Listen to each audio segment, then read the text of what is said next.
Welcome everyone. How are you?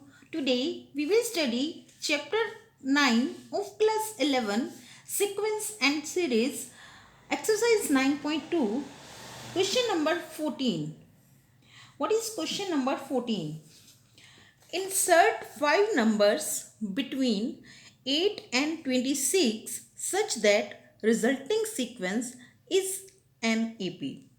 We have given two numbers 8 and 26, दो numbers हैं 8 और 26 और इनके बीच में हमने 5 नंबर्स और इंसर्ट करने हैं और वो नंबर इस तरह से इंसर्ट करने हैं कि जो सीक्वेंस बने that should be an AP.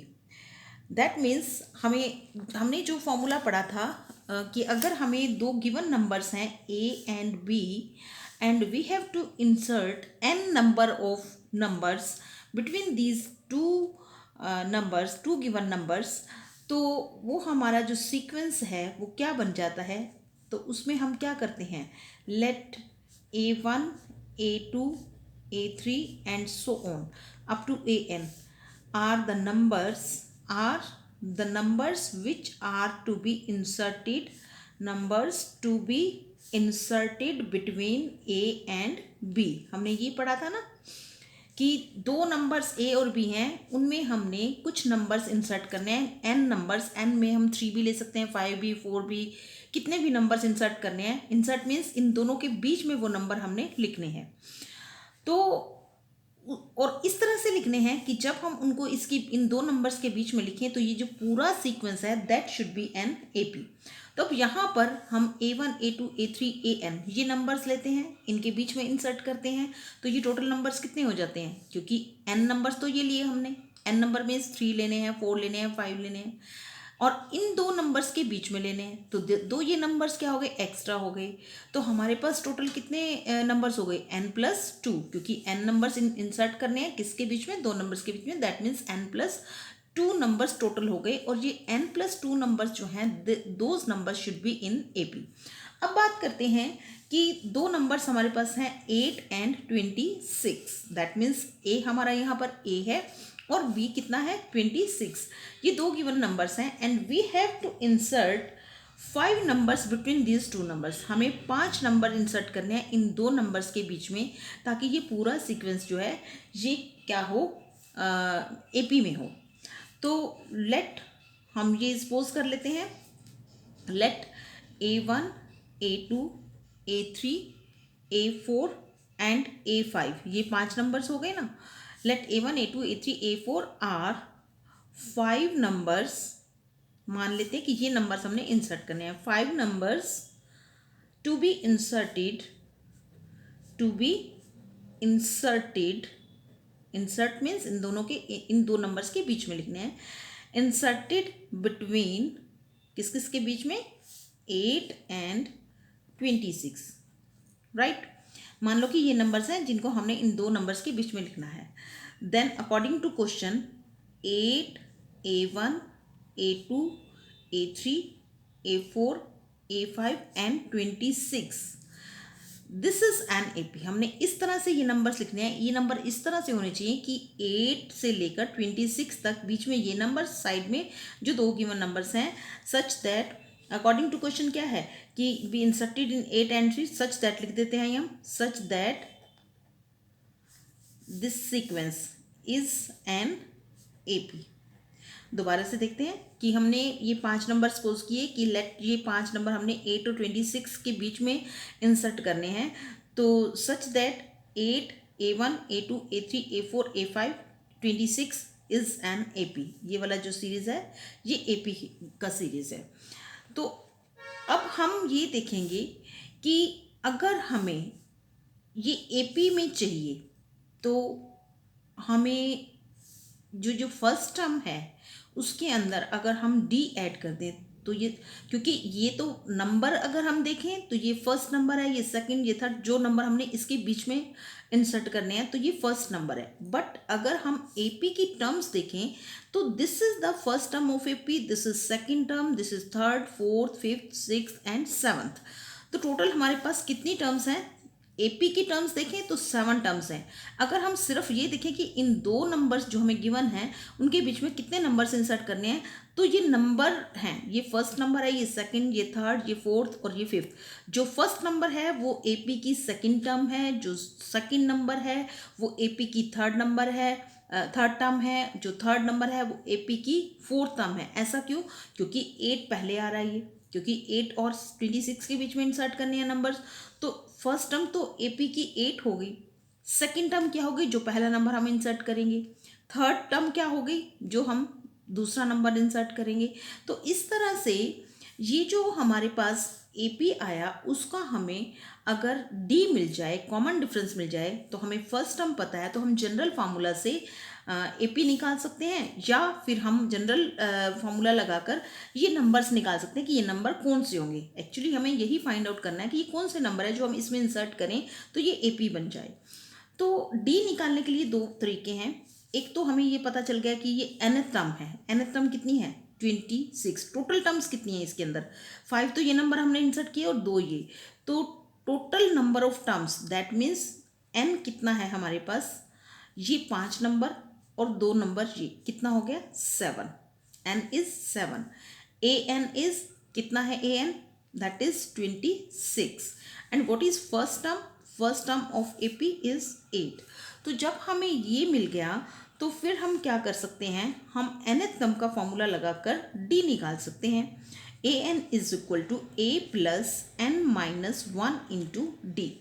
Now what is an? an is 26, nth term 26 है।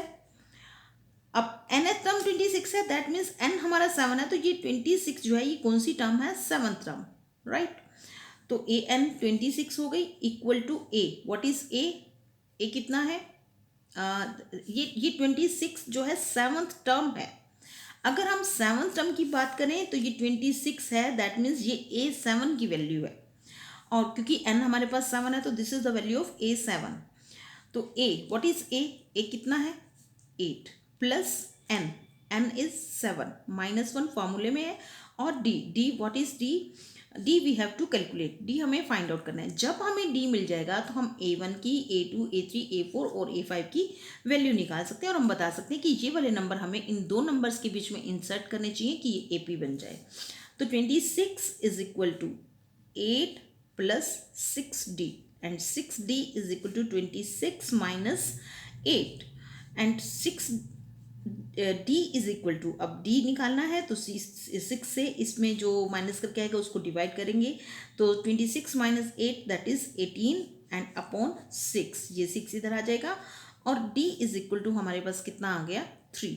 अब अगर हमें d पता है तो हम, ये फर्स्ट टर्म है, AP का जनरल फार्मूला क्या होता है? a plus D, a plus 2d, a plus 3d and so on. तो a हमारे पास पता, 8 हमें पता है, तो a में हम अगर 3 ऐड कर देंगे, कॉमन डिफरेंस ऐड कर देंगे, तो हमें सेकंड टर्म मिल जाएगी, और सेकंड टर्म क्या है? जो नंबर हमें इंसर्ट करना है, फर्स्ट नंबर जो हमने फर्स्ट टर्म के बाद जो हमने फर्स्ट नंबर इंसर्ट करना है। तो यहाँ से a1, a2, a3, a4, a5 की वैल्यू हम निकाल सकते हैं। बट एक चीज़ और, ये d हमने या तो इस तरीके से निकाला, और या फिर हम सिंपली d का फॉर्मूला लगाकर भी निकाल सकते हैं। And what is that formula? b minus a upon n plus 1। ये फॉर्मूला है d निकालने का। यहाँ पर b क्या है? जो हमारा 26, जो हमारा जिन दो नंबर्स के बीच में हमने ये नंबर्स इंसर्ट करने हैं वो है 8 और 26। तो 26 is b and 8 is a। तो 8 अगर हम d इस तरीके से भी निकालें तो हमारे पास क्या आएगा? 26 माइनस 8 अपॉन n प्लस 1। अब n प्लस 1, n कितना है हमारे पास? What is n? Number of terms कितनी है? 1 2 3 4 5 6 7, 7 है, और 7 प्लस 1 दैट इज 8। तो अब यहाँ पर 26 माइनस 8 दैट इज ये, लेकिन यहाँ पर हमें क्या करना पड़ेगा? हमें ये देखना है कि ये जो नंबर्स हैं 1 2 3 4 5 और 6 और 7, अब यहाँ हमें ये देखना है कि अगर हम ये फॉर्मूला लगाएंगे तो हमारे पास, हम यही डिफरेंस देखना चाहते हैं। देखो यहाँ पर मैंने n प्लस 1 लगाया 8, और यहाँ पर अगर मैं इसको सॉल्व करूँ तो ये आएगा 16/8 और यहाँ हमारा आया 18/8 और ये हमारा आया 18/6 आया यहाँ और यहाँ हमारा आ रहा है 18/8। तो यहाँ पर ये गलती करते हैं स्टूडेंट्स क्या कि ये जो n+1 है ये हमने वो लेना है जितने हमने number of terms number of जो हमारी इन दो नंबर्स के बीच में जितने नंबर्स हमने इंसर्ट करने हैं, हमने कितने नंबर्स इंसर्ट करने हैं 5। तो यहाँ पर हमें n+1 जो है वो 7+1 नहीं लेना, हमें क्या लेना है 5+1। दैट मीन्स 5n हो गया है और +1 तो ये कितना हो गया 6 और यहाँ पर कितना आ जाएगा हमारे पास 18/6। तो हमारा कॉमन डिफरेंस यहाँ पर भी 3 आ गया। अगर हम यहाँ पर n=7 लगा देंगे तो दैट विल बी रॉन्ग। क्यों? क्योंकि यहाँ पर ये जो n है this is number of the numbers which are to be inserted between these two numbers. तो कितने नंबर्स इंसर्ट करने हैं हमने 5। तो यहाँ पर हमने 5 लिया और +1 फार्मूले का तो 18/6 आ गया और d आ गया 3। और यहाँ पर हम n कितना ले रहे हैं 7 ले रहे हैं। क्यों 7 ले रहे हैं? क्योंकि यहाँ हमने 26 की बात की है, 26 जो है nth टर्म ले रहे हैं। अगर हम 7th टर्म ले रहे हैं 26 तो हमें यहाँ पर n भी 7 लेना पड़ेगा और उसके अकॉर्डिंग भी d हमारा उतना ही आएगा जितना इस फॉर्मूले से आता है। But only the difference is that यहाँ पर अगर आप ये फॉर्मूला अप्लाई कर रहे हो तो n आपने उतना लेना है जितने नंबर्स इंसर्ट करने हैं। दैट मीन्स यहाँ हमने 5 लिया और अगर आप nth टर्म का फॉर्मूला लगाकर d निकाल रहे हो तो फिर आपको क्या करना है n कितना लेना है, हमें जो 5 तो नंबर्स हैं और 2 ये टर्म्स हो गई, क्योंकि एपी की बात कर रहे हैं 2 ये एक्स्ट्रा टर्म्स होगी। तो ये पूरा एपी में कितनी टर्म्स हैं 7। तो यहाँ और यहाँ पर 26 भी क्या है 7th टर्म है। तो इसलिए हमें एपी अगर है तो हमें इन दो नंबर्स को मिला के एन लेना है। दैट मीन्स 5 नंबर ये इंसर्ट किए और ये 2 नंबर्स कितने हो गए 7।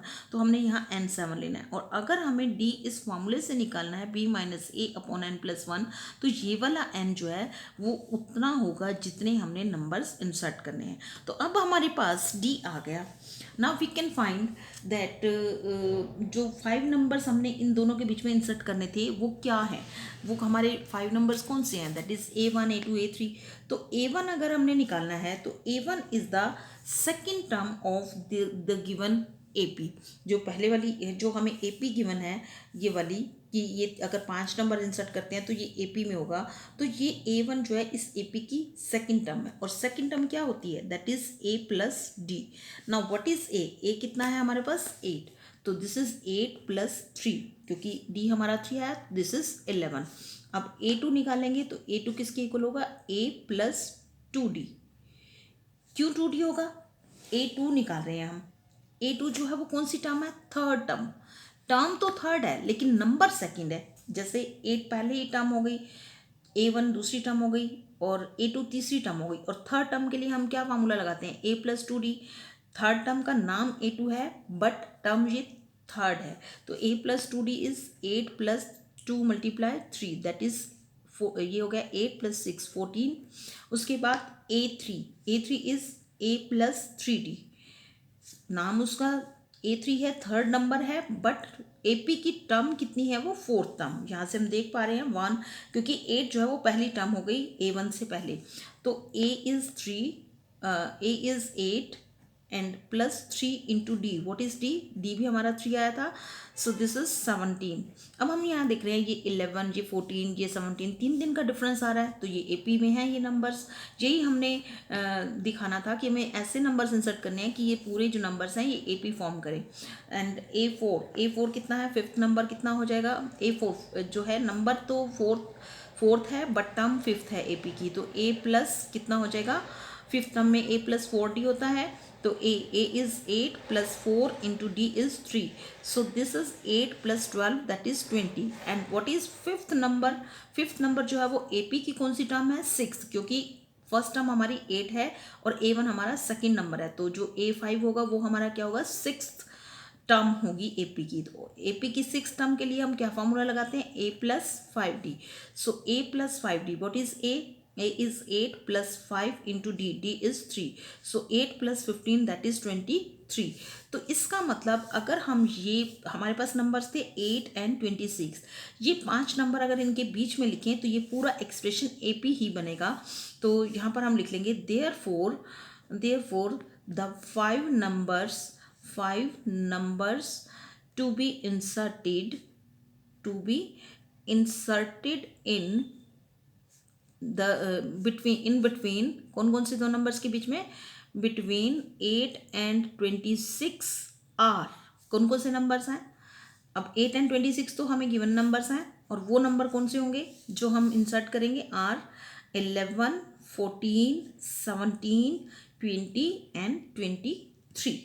So in this way we can find any number of numbers which can be inserted between two given numbers to form an AP. ये तो हमने 5 नंबर्स इंसर्ट किए थे, आप 6, 7, 8 कितने भी नंबर्स इंसर्ट कर सकते हो। जितने नंबर्स इंसर्ट करने होंगे उसी हिसाब से हम डी उसमें ऐड करते जाएंगे और हमें उतने ही नंबर्स मिल जाएंगे। Now question number 15 is if a raised to power n plus b raised to power n upon a raised to power n minus 1 plus b raised to power n minus 1 is arithmetic mean between a and b, then find the value of n. हमें n की value निकालनी है। अगर ये एक expression है and this is the arithmetic mean between a and b, that means this is equal to arithmetic mean between a and b, then what is the value of n। अब arithmetic mean between two given numbers क्या होता है, यहाँ arithmetic mean between a and b is क्या होगा, am is equal to a plus b upon 2, ये होगा। और ये हमें गिवन है कि ये किसके इक्वल है, this is equal to the arithmetic mean between a and b। That means हम अगर इसको 1 लिखें और इसको 2 लिखें तो अकॉर्डिंग टू क्वेश्चन ये दो जो एक्सप्रेशंस हैं ये इक्वल है, because this is equal to the arithmetic mean between a and b। तो फ्रॉम 1 and 2 हम क्या करेंगे, फ्रॉम 1 and 2 अगर हम यहाँ से और यहाँ से देखें तो ये इसके इक्वल है, तो इस एक्सप्रेशन को हम इस एक्सप्रेशन के इक्वल लिख सकते हैं। So a n plus B raise to power n upon a raise to power n minus 1 plus B raise to power n minus 1 is equal to a plus b upon 2। ये इसके इक्वल है क्योंकि ये arithmetic mean of a and b के इक्वल है, तो हमने इसका अर्थमेटिक मीन निकाला ए एंड बी का और इसको इसके इक्वल रख दिया। Now what we have to do, हम क्या करेंगे, क्रॉस मल्टीप्लाई करेंगे।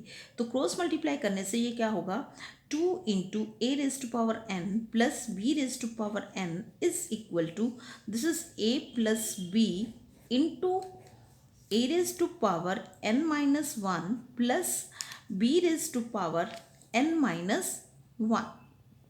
ये हमने क्या किया, क्रॉस मल्टीप्लाई कर दिया। नेक्स्ट स्टेप में हमने क्या करना है, वी हैव टू सिंप्लीफाई। तो इसको सिंप्लीफाई करेंगे तो ये 2 raise to power a n बनेगा plus 2 raise to power b raise to power 2 b raise to power n बनेगा, 2 a raise to power n plus 2 b raise to power n. और अब हमने इनको मल्टीप्लाई करना है, तो जब ए को इस पहले हम क्या करेंगे, a multiply this whole expression and उसके बाद फिर प्लस बी मल्टीप्लाई ये expression, a raise to power n minus 1 plus B raise to power n minus 1। हमने क्या किया, पहले ए से इस एक्सप्रेशन को मल्टीप्लाई करेंगे, प्लस लगाएंगे क्योंकि यहाँ प्लस है, और फिर बी को इस पूरे एक्सप्रेशन के साथ मल्टीप्लाई करेंगे। अभी भी हमें इसको सिंप्लीफाई करना है, इसको जहाँ तक सिंप्लीफाई कर सकते हैं हमें करना है। तो अभी हम क्या करेंगे, पहले इनको अंदर मल्टीप्लाई कर लेते हैं। So this is 2 a raise to power n plus 2 b raise to power n is equal to, अब a multiply a raise to power n minus 1, basis same है तो पावर्स ऐड हो जाएंगी, ए रेज टू पावर 1 हो गया ये, और multiply a raise to power n minus 1। जब इनको ऐड करेंगे तो पावर्स ऐड हो जाएंगी, जब इनको मल्टीप्लाई करेंगे तो पावर्स ऐड हो जाएंगी। क्यों ऐड होंगी, बिकॉज बेसिस आर सेम, अगर बेसिस अलग होते तो हम ऐड नहीं करते। तो 1 इसकी पावर प्लस एन माइनस 1, इससे ये कैंसिल, तो कितना बच गया हमारे पास, a raise to power n. तो यहाँ से हमें क्या मिला, a raise to power n plus, अब a को हम b raise to power n minus 1 से मल्टीप्लाई करने जा रहे हैं, बेसिस आर नॉट सेम, तो a b n raise to power 1 ये एज इट इज रहेगा, प्लस फिर b और a ये बेसिस सेम नहीं है तो ये भी एज इट इज रहेगा, b into a raise to power n minus 1, फिर प्लस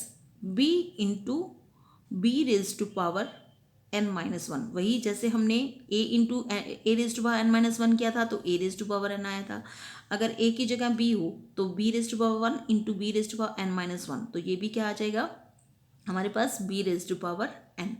तो इस तरह से हमने इसको सिंप्लीफाई कर लिया। अभी हमें और भी सिंप्लीफाई करने की ज़रूरत है। इसको एक बार हम फिर से लिखते हैं। हमारे पास है 2a raise to power n, 2a raise to power n, then plus 2b raised to power n is equal to a raised to power n plus ab raised to power n minus 1 plus b a raised to power n minus 1 and plus b raise to power n। ये हमारा simplify करके आ गया। उसके बाद हमें क्या करना है, ये जो हमारे पास 2a raise to power n इधर भी है और इधर भी है, तो इसको हम इधर लेकर आते हैं। a raise to power n minus का हो जाएगा। इसी तरह से plus 2b raise to power n इस साइड है और इस side b raise to power n है। सेम टर्म्स हैं तो हम इनको लाइक टर्म्स को इधर ले आते हैं। इक्वल टू इधर क्या बच जाएगा हमारे पास a b, क्योंकि ये तो इधर आ गया और ये भी इधर आ गया। बाकी हमारे पास ये वाली दो टर्म्स बच गई। इनको हम लिख लेते हैं a b n minus 1 plus b a n minus. अब हमें क्या करना है, इन दोनों को माइनस कर सकते हैं हम, लाइक टर्म्स हैं। 2a raise to power n minus a raise to power n, that is 1a raise to power n। 2 था और ये 1 था और ये भी a raise to power n, ये भी a raise to power n, like terms है तो इनको माइनस करके a raise to power n आ गया। उसके बाद इन दोनों को भी हमें माइनस करना है क्योंकि ये भी लाइक टर्म्स हैं, तो यहाँ पर भी हमें 2b raise to power n minus 1b raise to power n, तो कितना हो गया 1b raise to power n। तो 1 हम नहीं लिखते हैं साथ में, अंडरस्टूड है कि 1 है ये। Next equal to A B, इनको एज इट इज़ लिख लेते हैं। A B N minus 1 plus B raise to B A N minus 1। अब जो नेक्स्ट स्टेप है that is very careful step, उसमें आपको बड़े ध्यान से एनालाइज करना है कि हमें इधर से कौन सी टर्म इधर लानी है। हमें इस साइड से वो टर्म लानी है जिससे कि हम दोनों टर्म्स में से कुछ ना कुछ कॉमन ले सकें। अब अगर हम यहाँ से a raise to power n और जो a की सिंगल पावर है उसको छोड़ देते हैं, उसको इधर ही छोड़ देते हैं, a raise to power n और a raise to power n minus 1 वाली टर्म्स को इकट्ठा कर लेते हैं। ये स्टेप याद रखना है, a raise to power n और a raise to power n minus 1 वाली टर्म्स को।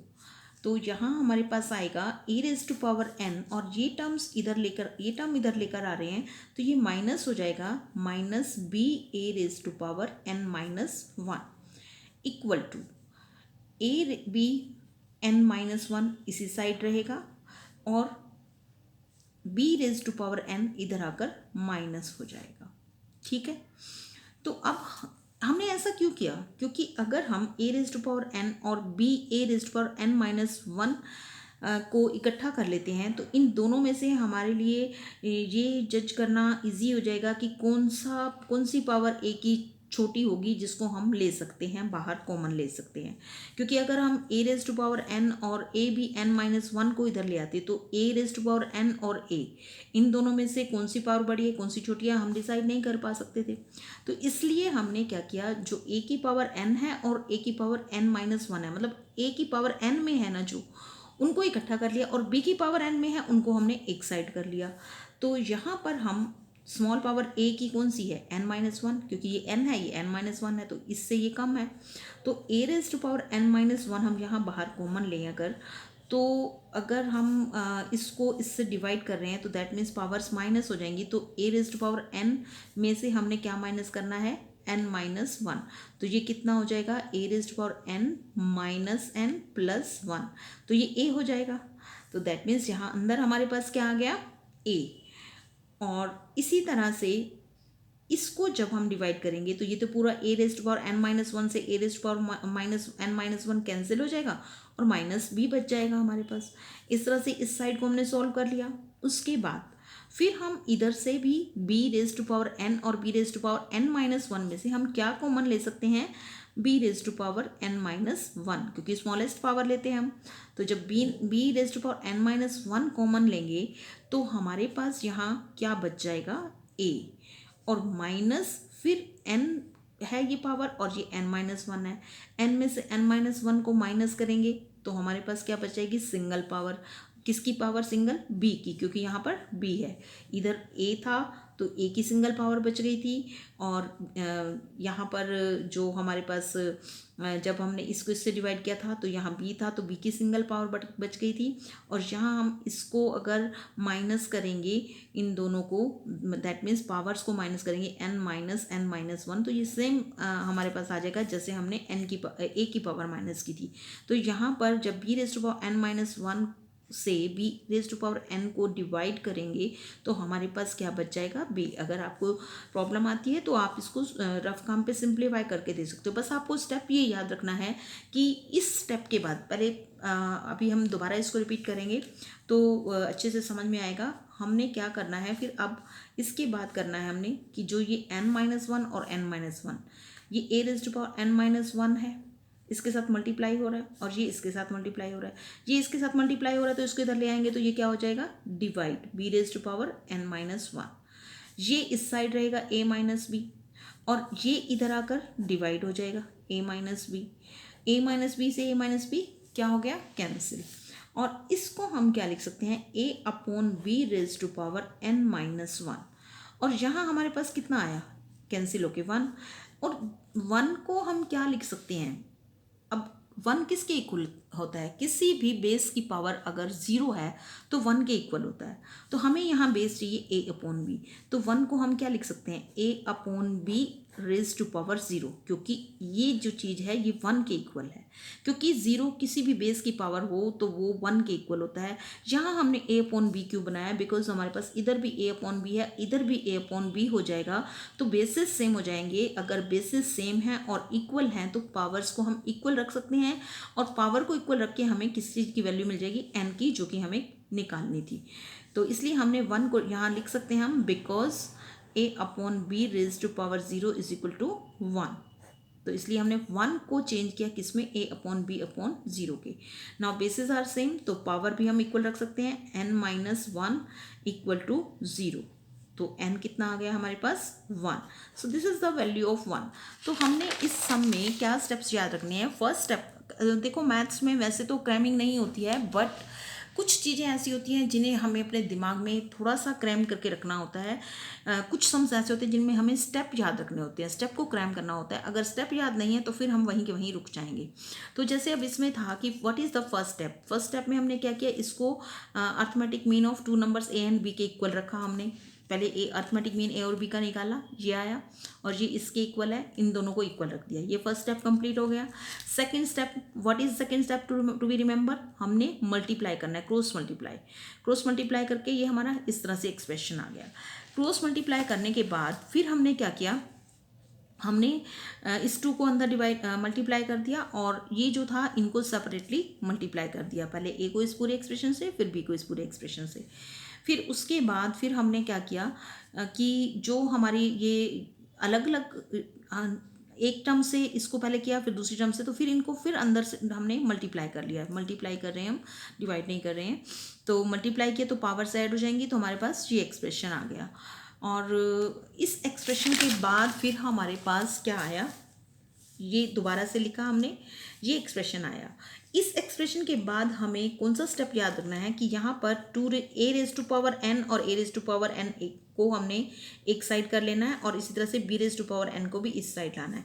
मतलब कि इस साइड 4 टर्म्स हैं, उनमें से n पावर वाली टर्म्स को हमने इधर लाना है। तो वो हम लेकर आए यहाँ इस स्टेप में।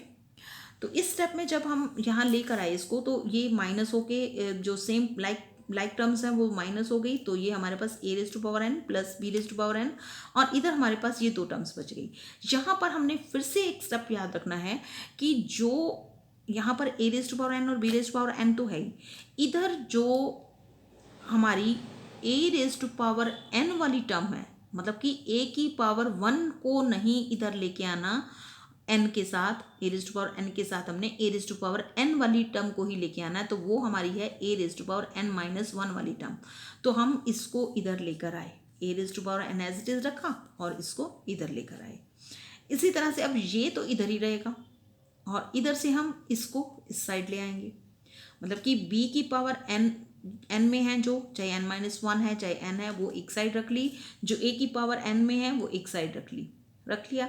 उसके बाद हमें इनमें से स्मॉल पावर को कॉमन लेना है, इधर से भी और इधर से भी। इधर a की पावर n-1 कॉमन लेंगे, इधर b की पावर n-1 कॉमन लेंगे।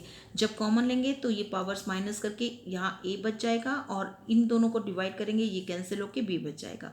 इसी तरह से यहाँ से b-1 कॉमन लिया तो ये कैंसिल होके a बच गया, और इसको इससे डिवाइड करेंगे तो n-1 पूरे को हमने n में से माइनस करना है, तो ये n माइनस ब्रैकेट में n-1 किया, जब ब्रैकेट खुला तो फिर n-n और +1 आ गया, ये कैंसिल हो गए और 1 आ गया हमारे पास। तो इसी तरह से हमारे पास ये a माइनस भी आ गया और इधर भी a माइनस भी आ गया, a माइनस भी दोनों कैंसिल हो गए।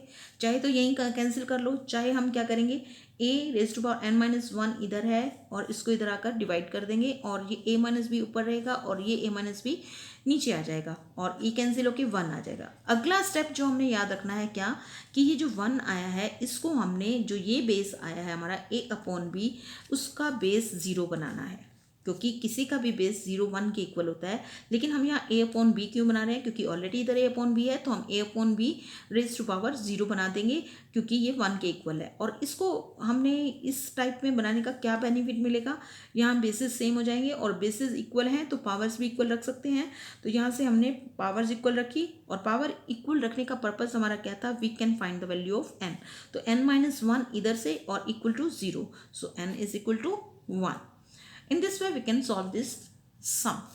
Now question number 16 is, between 1 and 31 m numbers have been inserted in such a way that the resulting sequence is an AP, and the ratio of 7th and m-1th numbers is 5:9. Find the value of m. हमें क्या given है कि 1 से लेके 31 तक m numbers have been inserted, that means a1 a2 a3 up to am तक इन 1 और 31 के बीच में नंबर्स इंसर्ट किए गए हैं। और जब नंबर इंसर्ट किए गए तो वो AP है, और साथ में हमें क्या गिवन है, 7th एंड m-1th नंबर्स की रेशो। यहाँ पर एक चीज़ ध्यान रखनी है, ये 7th एंड m-1th नंबर है, ये टर्म नहीं है। जब हम बात करते हैं दो नंबर्स के बीच में कुछ नंबर्स इंसर्ट करते हैं तो वहाँ पर नंबर्स और टर्म्स में डिफरेंस होता है, क्योंकि नंबर्स तो बीच के होते हैं और जो टर्म्स होती हैं वो स्टार्टिंग से होती हैं। जिन दो नंबर्स के बीच में हमने नंबर्स इंसर्ट करने होते हैं, जब उन दो नंबर्स को भी साथ लेके चलते हैं तो वो टर्म बन जाती है AP की। जब हम नंबर्स की बात करते हैं तो वो बीच वाले नंबर्स होते हैं। तो ये रेशियो किसकी है, टर्म्स की नहीं है, ये 7th एंड m-1th नंबर्स की रेशियो है 5:9, and you have to find out the value of m। तो सबसे पहले हम ये देखते हैं कि हमारे पास दो नंबर्स हैं, तो वो कौन से नंबर्स हैं, 1 and 31, और उनके बीच में हमने m नंबर्स इंसर्ट करने हैं। तो यहाँ लिखते हैं, let, this is question number 16, let the numbers to be inserted between, किस किस के बीच में, 1 and 31, जो नंबर्स 1 और 31 के बीच में इंसर्ट करने हैं आर, वो कौन से नंबर्स हैं, a1 a2 a3 and so on up to am, क्योंकि m नंबर्स इंसर्ट करने हैं। तो ये पहला नंबर है a1 का मतलब first number, second number, third number और mth नंबर, और ये किन दो नंबर्स के बीच में है, 1 and 31 के बीच में। अब यहाँ पर a1 a2 a3 am, first number की बात करें तो वो a1 है, अगर फर्स्ट टर्म की बात करें तो वो 1 है, क्योंकि ये पूरा AP बनता है।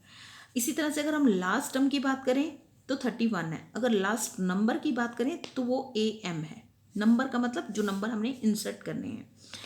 तो अब हमें क्या निकालना है, we have to find out, और हमें एक चीज़ और गिवन है, the ratio of 7th and, अब 7th नंबर क्या होगा, 7th नंबर, अब यहाँ पर अगर मैं a3 a4 a5 a6 और a7 लिखें हम अगर, तो ये जो 7th नंबर है वो AP की कौन सी टर्म है, 1 2 3 4 5 6 7 8, AP की 8th नंबर जो होगी वो 7th नंबर होगा जो हमने इंसर्ट करने हैं। तो AP की टर्म को अगर हम देखें तो ये 8th टर्म है। A7 किसके इक्वल है? AP की 8th टर्म के। और AP की 8th टर्म किसकी इक्वल होती है? A+7D। दैट मीन्स A7 जो 7th नंबर है वो AP की 8th टर्म के इक्वल है। और 8th टर्म किसके इक्वल होती है? A+7D, right. और दिस इज गिवन, ये कितनी गिवन है हमें? इनकी रेशो दी हुई है। इसकी रेशो किसके साथ गिवन है? m-1th number. अब अगर हम m-1th नंबर देखें तो वो कौन सा नंबर होगा? ये mth नंबर है। m-1th नंबर इससे पहले वाला होगा।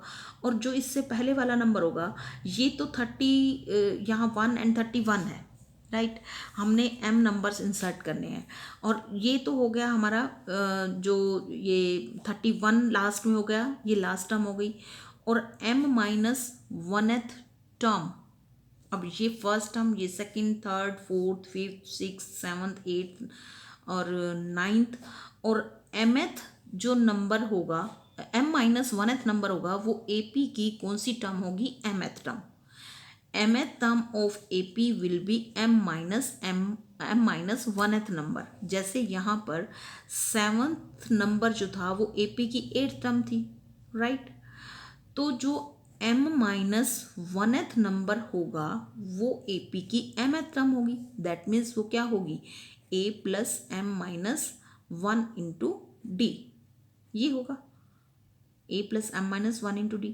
अब इन दोनों की रेशो हमें क्या गिवन है? That is given 5:9। That means A7 upon AM-1, ये कैपिटल आएगा यहाँ, AM-1 इज इक्वल टू 5:9। ये हमें गिवन है। हमें दो चीज़ें गिवन है, एक तो ये रेशो गिवन है और 7th और m-1th नंबर की रेशो गिवन है। और दूसरा हमें क्या गिवन है कि दो नंबर्स गिवन है। A हमारा यहाँ पर 1 है और B जो है वो 31 है। और इनके बीच में हमें m नंबर्स इंसर्ट करने हैं इस तरह से कि रिजल्टिंग सीक्वेंस AP में हो। अब यहाँ पर हम क्या करेंगे? A7 की जगह हम अगर यहाँ क्या लिखेंगे? A+7D, right. A7 is equal to A+7D। A जो है ये फर्स्ट टर्म है। फर्स्ट टर्म क्या है हमारी? 1, तो वो हम बाद में लिखते हैं upon AM-1। AM-1 that is AM plus, ये अगर AM-1 जो नंबर है वो AP की कौन सी टर्म है? mth term. तो यहाँ पर हमने लिखा A+m-1 इंटू D, मतलब इन दोनों की रेशियो गिवन थी और ये इसके इक्वल है, ये इसके इक्वल है, तो इन दोनों की जगह ये रखा और इक्वल टू 5/9 लिख दिया हमने। अब यहाँ पर हमें A तो पता है और लास्ट टर्म भी पता है AN, ये हमारी ये है AM+1, ये AM+1 टर्म है। तो अगर हमें ये A पता है तो हम यहाँ पर A की वैल्यू 1 लिख सकते हैं, +7D अपॉन 1 प्लस m भी हमें नहीं पता, -1 इंटू D इक्वल टू 5/9। हमें वैल्यू ऑफ m निकालनी है। तो वैल्यू ऑफ m निकालने के लिए हम यहाँ से क्या निकाल सकते हैं? हमें इक्वेशन मिल जाएगी। यहाँ पर हम क्या लिखेंगे? यहाँ पर अगर हम D की वैल्यू पुट करते हैं तो हमें M की वैल्यू मिल सकती है, क्योंकि A हमने 1 लिख दिया, D की वैल्यू यहाँ पुट करते हैं तो M की वैल्यू मिल सकती है। अब क्वेश्चन ये है कि D कहाँ से आएगा? D का फॉर्मूला हमें पता है, या तो हम D का फॉर्मूला ये वाला लगाते हैं B-A/n+1, यहाँ से D मिल जाएगा। और या फिर हम nth टर्म से निकालते हैं, ये हमने पहले भी डिस्कस किया था, किसी भी मेथड से निकाल सकते हो। तो या फिर हमें ये nth टर्म पता है जो 31 है, 31 है, तो AN is equal to A+n-1 into D। यहाँ से भी हम D निकाल सकते हैं, किसी भी तरीके से निकाल सकते हैं। तो D हम यहाँ से निकाल लेते हैं। D कितना होगा? B हमारा है 31, यहाँ लिख लेते हैं B is equal to 31 and A is equal to 1। तो B 31 -1, A में से माइनस किया अपॉन, ये हमने पहले भी डिस्कस किया था कि अगर हम फार्मूला से करते हैं तो ये n कौन सा लेना है? जितने नंबर हमने इंसर्ट करने हैं। और अगर हमें इस फार्मूले से लगाना है तो फिर n की वैल्यू क्या होगी, जितने नंबर इंसर्ट करने हैं और +2, m नंबर्स इंसर्ट करने हैं तो फिर m+2 होगी n की वैल्यू, अगर हम इस फार्मूले से d निकालते हैं तो हम यहाँ पर d किससे निकाल रहे हैं, इस फार्मूले से। तो ये हम इस जितने नंबर इंसर्ट कर रहे हैं, कितने नंबर्स इंसर्ट कर रहे हैं, m, तो यहाँ पर जो हमारी n की वैल्यू होगी वो क्या हो जाएगी, m+1, ये हमारे पास आ जाएगा d, दैट इज 30/m+1, ये हमारे पास d आ गया। तो आपको ज़्यादा कन्फ्यूज़न क्रिएट करने की ज़रूरत नहीं है, आप इसी फार्मूले से ही चाहे निकाल लिया करो d is equal to b-a/n+1, और b और a जो दो नंबर्स होते हैं गिवन नंबर्स, और n हमने क्या लेना होता है, जितने नंबर्स इंसर्ट करने होते हैं। अब यहाँ m नंबर्स हैं तो हमने n की वैल्यू m पुट कर दी और हमारे पास d कितना आ गया, 30/m+1। तो यहाँ इसको अगर हम इक्वेशन नंबर 1 करें और इसको हम इक्वेशन नंबर 2 करें, तो फ्रॉम 1 and 2 ये हमने d निकाला और 2 में हमने d पुट करना है। तो यहाँ हमारे पास इक्वेशन क्या बन जाएगी, 1 + 7 × 30/m+1, ये हमारा d आया था, हमने यहाँ d पुट कर दिया, अपॉन 1 + m-1, क्योंकि m की वैल्यू निकालनी है तो इसको एज इट इज रहने देंगे, m-1 इंटू d कितना है, 30/m+1, और इनकी रेशो किसके इक्वल है, 5:9 के। अब पहले हम इसको सिंप्लीफाई करेंगे और फिर क्रॉस मल्टीप्लाई से m की वैल्यू कैलकुलेट कर लेंगे। तो इनको जब मल्टीप्लाई करेंगे तो ये m+1 है, m+1 अगर हम इसका एलसीएम ले पूरा तो ये हमारे पास क्या हो जाएगा, ये हमारे पास बनेगा 1 + 7 × 21, 210/m+1। इसका ऊपर एलसीएम अलग ले लेते हैं, m+1, और अपोन में फिर हमारे पास ये क्या है, 1 + m-1 इंटू 30/m+1, और इसका हम m+1 अलग से एलसीएम ले लेते हैं, मतलब कि ये हमारा पूरा न्यूमरेटर है और ये डिनोमिनेटर है। तो अब m+1 इससे मल्टीप्लाई करेंगे, 1 है नीचे तो मल्टीप्लाई m+1 हो गया, और यहाँ क्योंकि m+1 है कैंसिल होके 210 बच जाएगा। और इसी तरह से ये हमारा जो बड़ी लाइन लगाई है दैट मीन्स ये हमारा न्यूमरेटर है और डिनोमिनेटर ये है। डिनोमिनेटर में जब हम एलसीएम लेंगे तो m+1, और ये यहाँ पर m+1 आ जाएगा, और प्लस यहाँ पर क्या आ जाएगा हमारे पास 30 इंटू हम इसको सिंप्लीफाई ही कर लेते हैं, 30m-30, क्योंकि 30 से इसको अंदर मल्टीप्लाई कर दिया हमने डायरेक्टली। अब यहाँ पर न्यूमरेटर तो ये है और यहाँ का न्यूमरेटर ये वाला है, और डिनोमिनेटर दोनों का m+1 और m+1 है, इसको इससे कैंसिल कर दिया। अब हमारे पास क्या आ गया, हमारे पास ये आएगा m+1 + 200, और इक्वल टू यहाँ लिखना है हमने, ये रेशो किसकी इक्वल थी, 5/9 की। ये लिखना भूलना नहीं है क्योंकि इसी को क्रॉस मल्टीप्लाई करके हमें m की वैल्यू मिलनी है। तो m+1 + 210 ऊपर आ गया, नीचे हमारे पास क्या आया, m+1 और -30, और साथ में 30m है, 30m एंड m 31m, और -30 + 1 -29, ये हमारे पास इसका डिनोमिनेटर आ गया, and this is equal to 5/9। अब हम क्या करेंगे, क्रॉस मल्टीप्लाई करेंगे, और क्रॉस मल्टीप्लाई करने पे हमारे पास आएगा 9m, और ये m+1 + 210 है तो ये 211 हो गया। 211 को हम 9 से मल्टीप्लाई कर देते हैं तो ये हमारे पास आएगा 9, 9, 8 एंड 1, और इसको इससे मल्टीप्लाई करेंगे जब तो हमारे पास क्या आएगा, 155, 31 को 5 से मल्टीप्लाई कर रहे हैं m, और माइनस 9 5 से 45, 4 एंड 14, यही आएगा ना हमारे पास। 29 को 5 से मल्टीप्लाई किया, 9 5 से 45, 4 और 5 2 से 10 एंड 40, ये आ गया। अब हमने यहाँ से m की वैल्यू निकालनी है, तो 9m, और इसको इधर ले आते हैं, -155m इक्वल टू -145, और ये हमारे पास इधर आकर माइनस हो जाएगा 1899। अब 9m - 155, तो ये हमारे पास आ जाएगा 146, माइनस किया इनको 146 और माइनस का है ये m। और इसके बाद इक्वल टू इधर क्या आएगा हमारे पास, ये है हमारे पास 1899 और माइनस 145, इन दोनों को प्लस करना पड़ेगा 4 एंड ये आ जाएगा हमारे पास -2044।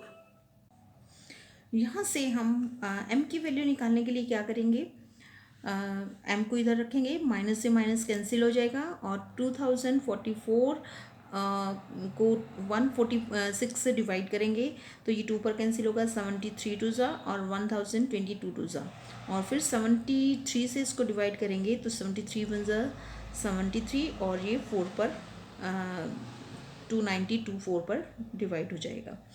तो 73 को जब 4 से करेंगे तो m की वैल्यू हमारे पास क्या आ गई 14। In this way we can find the sum. तो इसमें सबसे पहले हमें क्या करना था कि हमें दो नंबर्स जो गिवन थे वो 1 एंड 31 थे, और इन दो नंबर्स के बीच में m नंबर्स लिखे हमने a1 से लेकर am तक। और क्या गिवन था हमें a7 मीन्स सेवन्थ नंबर की, सेवन्थ टर्म की नहीं, सेवन्थ नंबर की, और m माइनस 1th नंबर की जो रेशो थी वो गिवन थी, और वो रेशो कितनी थी 5/9, a7 और am-1। अब a7 जो है वो इसको a+7d क्यों लिखा, क्योंकि a7 जो है AP में 8 टर्म है, और am-1 को हमने a+m-1 इंटू डी क्यों लिखा, क्योंकि वो AP में जो m-1th टर्म होगी वो AP में एक एक्स्ट्रा टर्म होगी, दैट मीन्स वो mth टर्म होगी। तो इसलिए हमने इसको a+m-1 इंटू डी रखा था। उसके बाद हमने इन दोनों की रेशियो को 5/9 रखा, और उसके बाद हमने क्या किया, इन दोनों को क्रॉस मल्टीप्लाई कर दिया। और लेकिन पहले हमने ए की वैल्यू पुट की, और ए की वैल्यू पुट करने के बाद हमें डी की वैल्यू चाहिए, तो हमने क्या किया, डी की वैल्यू इस फार्मूले से निकाली। जब हमें कुछ नंबर्स इंसर्ट करने हो और वो एपी सीरीज बनता हो तो हमें डी की वैल्यू इस फार्मूले से निकालनी होती है। ए और बी हमें गिवन नंबर थे, 1 ए था और 31 बी था, इसमें वैल्यू पुट की तो हमें डी की वैल्यू 30/m+1 मिल गई। और हमने ए की वैल्यू 1 पुट की और डी की वैल्यू 30/m+1 करके इसको सिंप्लीफाई किया, और इसको 5/9 रेशो गिवन थी उसके इक्वल रखा, और यहाँ से क्रॉस मल्टीप्लाई करके हमने m की वैल्यू निकाल दी। Thank you.